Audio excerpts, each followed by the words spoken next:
सभी दर्शकों को राधे राधे। आप सभी का स्वागत है हमारे मंच पर। दर्शकों, आज की वीडियो एक लेख पर आधारित है। हमें लगा इसकी चर्चा करना बहुत आवश्यक है, क्योंकि इस मुद्दे पर कहीं कोई बात नहीं होती।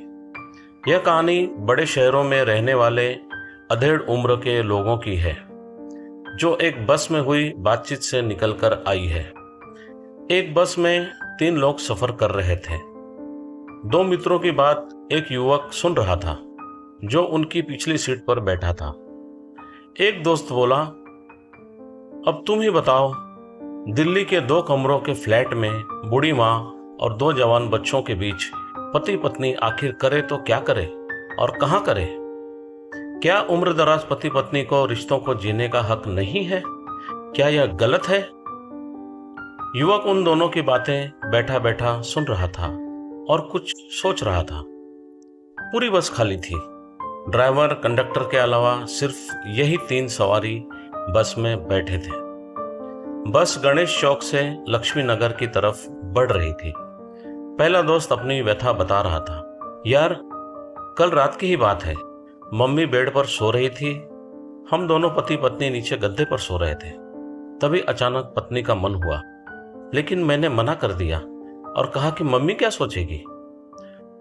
इस उम्र में भी दोनों ऐसा गंदा काम कर रहे हैं। दूसरे कमरे में भी हम दोनों नहीं जा सकते थे। वहां हमारे दोनों जवान बच्चे सो रहे थे। इतना सुनते ही दूसरा दोस्त बोला, अरे भाई, इस उम्र में अच्छा नहीं लगता ये सब। अब हमारी उम्र तो देख।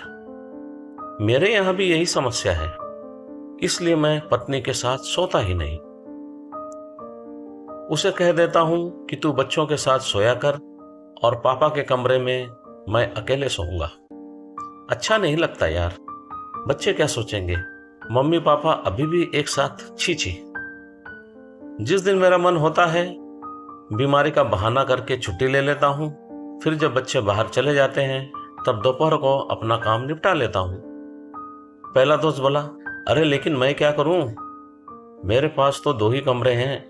बीबी मेरी मानती ही नहीं, कहती है कि अकेले नहीं सोऊंगी और पास में सोएगी तो न चाहते हुए भी मन हो ही जाता है। कितना रोकोगे? दूसरा दोस्त बोला, तो शिफ्ट कर दे माँ को बच्चों के कमरे में और तुम पति पत्नी एक कमरे में रहो। पहला दोस्त बोला, लेकिन मेरे बच्चे दादी के साथ रहना नहीं चाहते। कहते हैं कि दादी सोते सोते बड़बड़ाती रहती है। क्या करूं बता? दूसरा दोस्त कहने लगा, तो भाई, अब तो भगवान ही तेरा कुछ कर सकते हैं, या फिर बड़ा मकान कहीं किराए पर ले ले और जी ले अपनी जिंदगी। पहला दोस्त फिर बोला, अरे भाई, दिल्ली जैसे शहर में बड़ी मुश्किल से 2 कमरों का किराया चुका पाता हूँ। अब 3 कमरों का मकान मुझसे अफोर्ड भी तो नहीं होगा। बस को तो स्टॉप पर रुकना ही था। दोनों दोस्त वहीं उतर गए और बस लगभग खाली हो गई। यह युवक दिल्ली के उम्रदराज पति पत्नियों की समस्या से पहली बार रूबरू हुआ था। वह सोच में पड़ गया कि हमारा समाज उम्र के आधार पर यह सब क्यों जज करने लगता है। सही गलत के पैमाने पर जज करने वाला समाज यह क्यों नहीं समझता कि अंदर ही अंदर कितनी समस्याएं पति पत्नी दोनों झेलते हैं और किसी से कह भी नहीं पाते। क्या हम उम्र के आधार पर प्यार और इंटीमेसी को तय कर सकते हैं? इसे सही या गलत कैसे कह सकते हैं? आज यह समस्या केवल दिल्ली की नहीं है, बल्कि हर बड़े शहर में रहने वाले मिडिल क्लास अधेड़ उम्र के पति पत्नियों की है, जिस पर समाज को खुलकर बात करनी चाहिए और सभी को मिलकर इस पर विचार करना चाहिए। ऐसा सभी के साथ एक दिन होना है, या कुछ झेल चुके हैं और कुछ मौजूदा हालात में झेल रहे होंगे, लेकिन इस संदर्भ में कोई बात तक करना पसंद नहीं करता। दर्शकों, आपने सुनी इन अधेड़ उम्र के लोगों की समस्या, इसलिए हमें लगा कि इस समस्या को दर्शकों के समक्ष रखा जाए, ताकि इस पर व्यापक चर्चा हो सके। अब आप सभी से हमारा निवेदन है कि कमेंट में अपनी राय जरूर बताएं कि आपको क्या लगता है। इस समस्या से निपटने के लिए हमें क्या कदम उठाने चाहिए। हमें लगता है कि ऐसे मुद्दों पर चर्चा करके ही कोई रास्ता निकाला जा सकता है। हम इस मुद्दे को आप पर छोड़ते हैं, आगे आप ही निर्णय करें। दर्शकों, यदि आपके पास भी ऐसी कोई कहानी है या आप किसी सामाजिक समस्या से घिरे हुए हैं तो ईमेल के जरिए हमें लिख भेजिए। हम आपकी पहचान बताए बिना आपकी कहानी को यहाँ पोस्ट करेंगे ताकि ऐसी ही कोई अनजान समस्या से समाज रूबरू हो सके। यही हमारे चैनल का उद्देश्य है। दर्शकों, आपको वीडियो कैसी लगी हमें कमेंट में ज़रूर बताएं।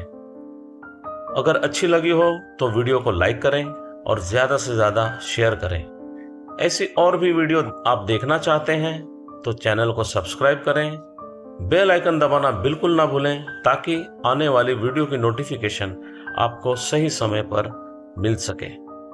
तो दर्शकों, अब आपसे इजाज़त चाहेंगे। आज के लिए बस इतना ही। मिलते हैं फिर एक नई वीडियो में नए मुद्दे के साथ। हमारे साथ जुड़े रहने के लिए आप सभी का बहुत बहुत धन्यवाद। आपका दिन शुभ रहे और सभी को हमारी तरफ से राधे राधे।